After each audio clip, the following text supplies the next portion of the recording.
teman-teman, selanjutnya setelah selesai kita uraikan tadi secara gamblang, secara teorisnya, kemudian kita langsung lakukan pengukuran ke lapangan supaya kita untuk mendapatkan data yang faktual.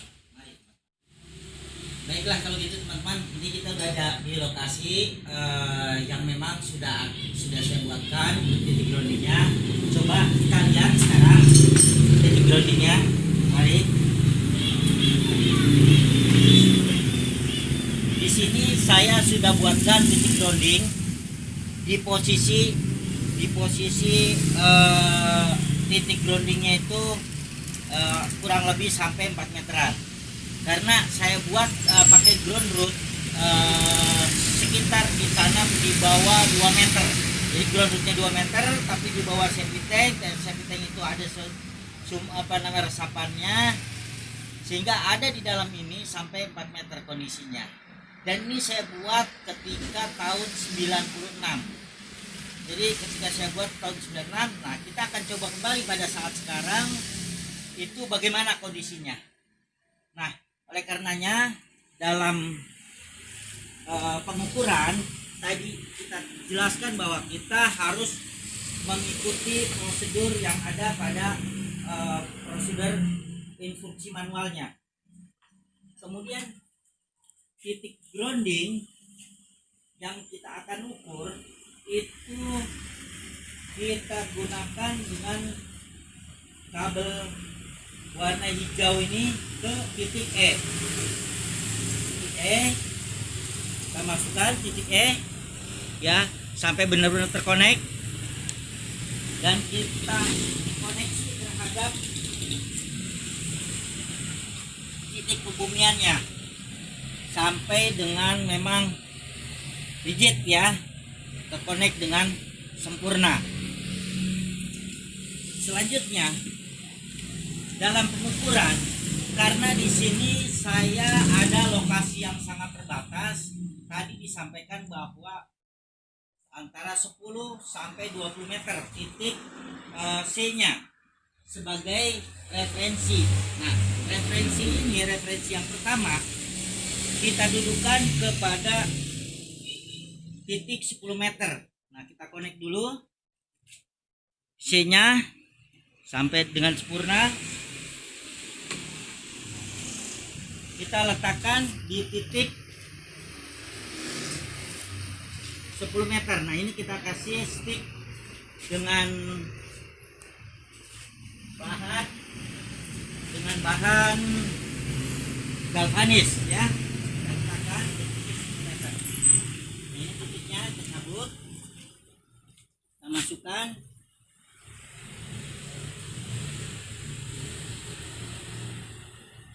Ya, pastikan ini titik referensi ini dari batang ini kondisi terhubung dengan sempurna. Kemudian sebelum kita akan lakukan pengukuran, kita cari referensi yang kedua. Referensi yang kedua ini letaknya di antara titik elektroda dan titik referensi pertama. Nah, ini referensi kedua, ditaruh titik P. Kita lakukan. Ini kita coba di titik, kita uji dulu titik yang 5 meter ya, 5 meter, 2 kita inikan ya.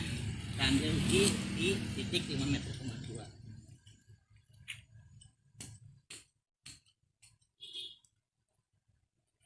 Sebentar.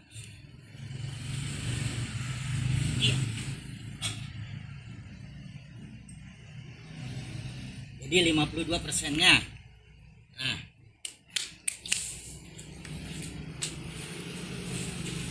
Kemudian kita cari titik tegangannya kita lihat dulu sampai kita tes dapat berapa.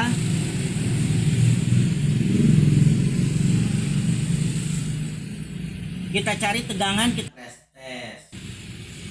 31, artinya ini belum bisa kita lakukan pengukuran karena dalam prosedurnya adalah di bawah 10 volt. Coba kita cari lagi ya. Coba kita cari, kita letakkan ini karena memang prosedurnya harus kita kasih air, kasih air dulu supaya dia kontak.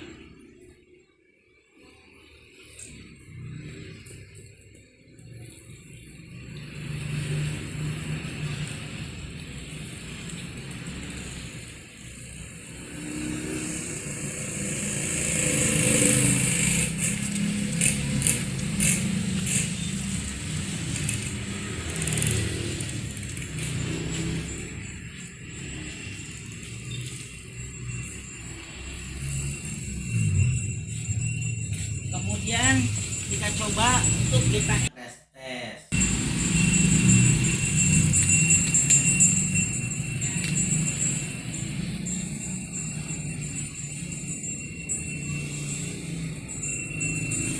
Nah, hasilnya setelah kita beri air ini di bawah 10 ya, 0,00 kadang-kadang 0,1 ya. Ini diperbolehkan untuk bisa kita lakukan pengujian elektroda bumi. Berapa nilainya? Nah, setelah itu kita set dulu, kita off. Kita kasih di titik yang terbesar. Terbesar dulu di 2000. Ini hasilnya 2000. Kita set. Tes. Dia dapat 8, 6. Kita turunin lagi. Kita turunkan kembali di posisi 3,97 di 50%, 3,95.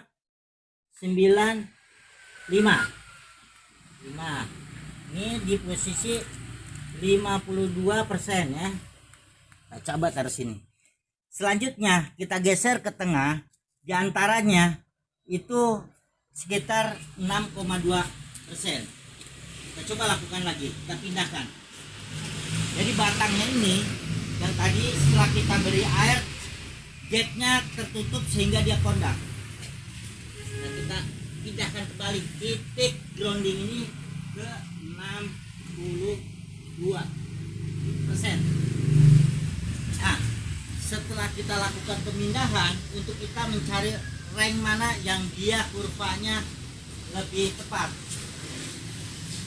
Selanjutnya kita cek kembali untuk tegangan tanah. Cek.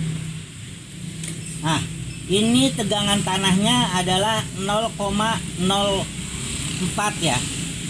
Jadi artinya 0,4, 0,3 di bawah 10 volt. Di bawah 10. Artinya ini bisa diperkenankan untuk kita lakukan pengujian. Lanjut ya. Oke. Saya geser dulu ke titik posisi yang lebih tinggi. Kita tes. Dapat 0,8, kita turunkan kembali. Dapat 4,9. Nah, di 20 kita dapatkan nilai 4,5. 62%, 4,5, 4,48, 4,5. Nah, kita uji lagi supaya kita untuk memastikan antara masuknya kurva itu digeser di antara 7,2. Tadi kenapa di 6 itu tidak ada lebih tinggi? Karena memang sudah kondak dia ininya antara elektrod antara stick dengan tanah. Nah, kita lakukan kembali di titik 72%.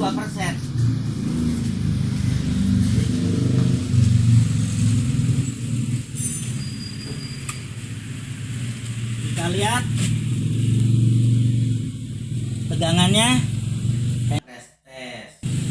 Oke, masuk dalam satu persyaratan di mana tegangan di bawah 10.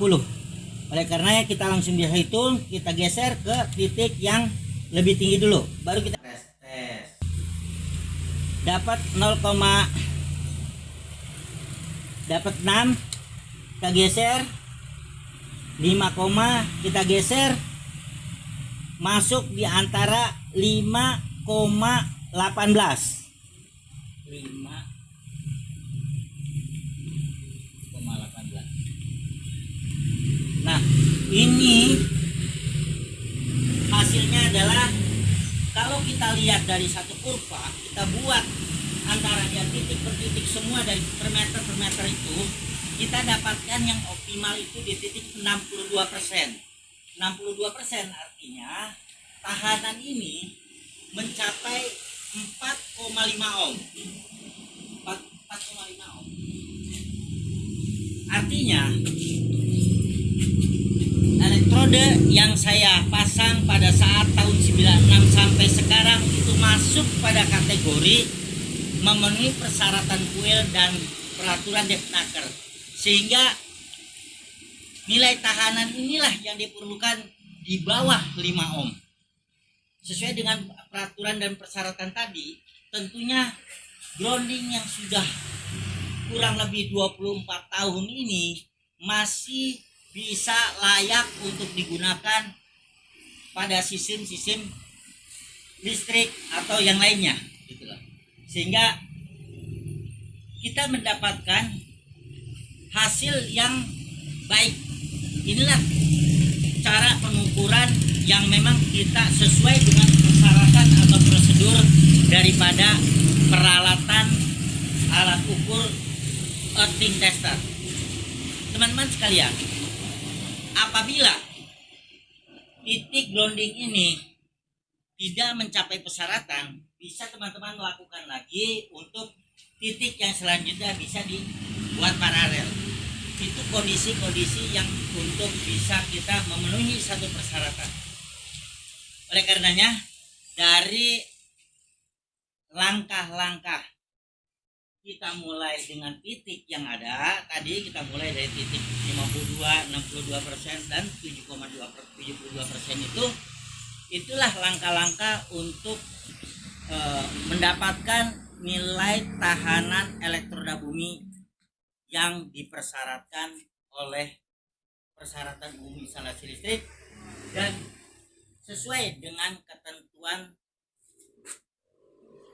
instruksi manual pada peralatan.